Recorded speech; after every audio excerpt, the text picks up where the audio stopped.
All right, well, the call was issues with the walk-ins.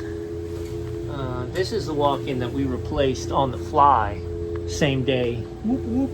I don't know, 2 months ago maybe? She's -6, that's no trouble.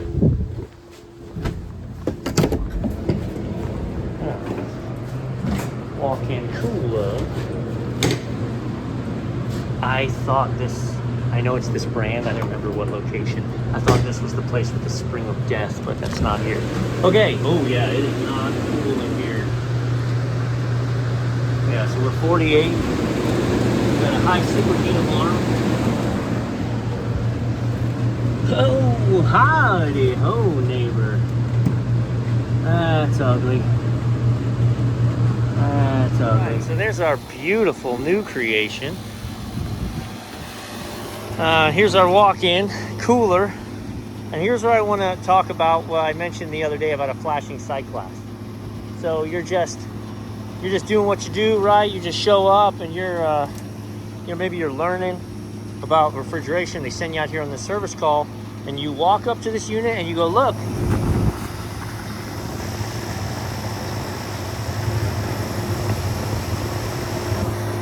My sight glass isn't full. Clearly, I'm short on refrigerant. You are not necessarily. You might be, but we can't tell until we melt all that ice off the evaporator inside. Because right now our evaporator isn't boiling anything off. That refrigerant's just running straight through, which is why your superheat is all out of whack on the intelligent controller, because there's temperature probes coming out and it's going, hey, wait a minute.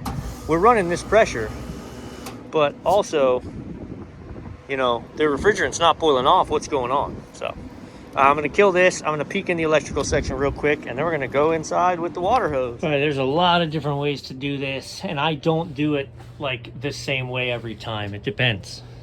So in this case, look how hard that is. They have curtains on their doors, so I don't think it's just environmental, although it could be. Could be thermostats running away. Could just be they left the door open for truck too long and that's all she wrote. I'm gonna leave the fan motors in and just pull the blades off. You can see all this grossness. I'm gonna clean this, and the fan blades especially were gross. But using my wand, I can really get in there and not get it on the motors. Okay, I'm gonna angle this up a little bit. Also, I'm not using hot water, I'm just using water. Okay. And I'm going to rinse this off from the front side.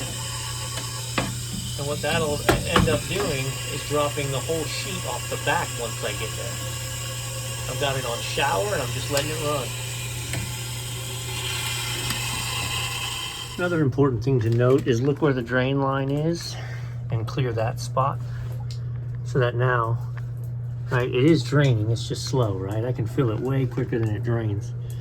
So I'm in a cooler, there's a floor drain in here, so it's not a problem getting water on the floor. We just don't want to get water on the product and stuff that's on the shelves.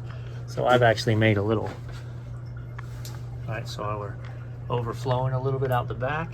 I put this tray here with my drill on the back, so it was dripping off of that straight down to the floor, not on any of the product. So take a look at something. There's a lot of technicians who just do this from the backside. I don't want to take the shrouds off, take the fans off, take the motor. I'll just do it from the back. Okay, well, I just did it from the front. It's looking good, right? No, man, still solid sheets of ice. And if I'd have done it from the back, the inside would have been a solid sheet of ice. You got to take the front off. I say only do it from the front, because now I can take this and roll it through, and it's gonna work those sheets of ice from this side, and they're just gonna drop right off the back end. All right, so now I'm gonna clean these blades quick. We're gonna put the blades and the guards back on, and then we're gonna fire this guy up, and we're gonna go to the roof, see pressures and what it tells us. Okay. So that's good. I'm off on the roof, but fans and shrouds are on. We got airflow. Wonderful.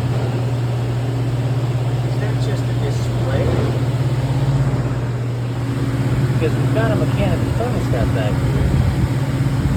I don't know. Again, this hasn't been my circus, hasn't been my monkeys. It is now. So, all right, let's go to the roof. Okay. Bangarang. Don't give any creed to the Cyclass for a little while. She's gonna have to run. But there's a few things I want to check. There's a curtain up in that space. Doesn't mean they didn't throw the curtain aside. I'm gonna hook up and check pressures. Make sure we're not running. Holy smokes, really?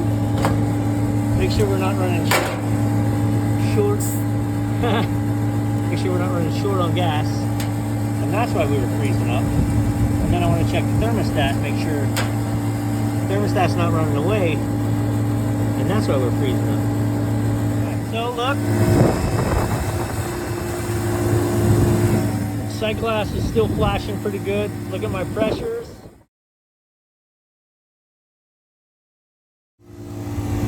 So we're running a 15-degree coil, which is no bueno. We're undercharged. So I'm gonna run downstairs and grab the 404. I'm gonna weigh it first. And then we're gonna weigh it in this way. I've cleared my Cyclass, but I can tell you my suction pressure is still really low. So let's go in now and look at the AXV. All right, so our box is down to 38 degrees. And by all rights, you may say, well, that's it, man, we can go, we're gonna hit it. I don't like it. I don't like it. So we are definitely coming down. We're definitely okay. What I may do is leave this alone for a day or two, see what happens with the box temps, and then circle around, because I'm going to be honest, it's a Monday, we're running wild. I do want to see it satisfy, which I'm not sure it's going to. I'm going to get my temperature clamps, so we'll check a superheat up top.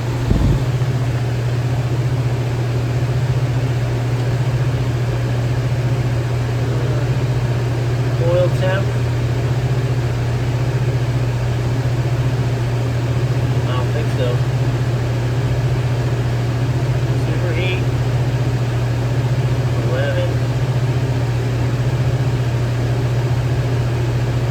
Suction pressure. Saturation.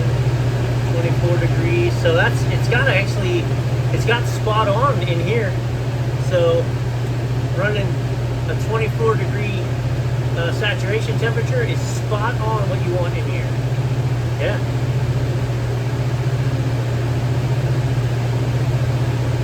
.36 suction line. Okay. I mean, maybe I will let that ride for now. Yeah, I'd say that's a winner. So she's pulled down to 33 and satisfied. And then she's just been running fans. We're not cooling, and that was defrosting the little bit of frost that was on it. So golden.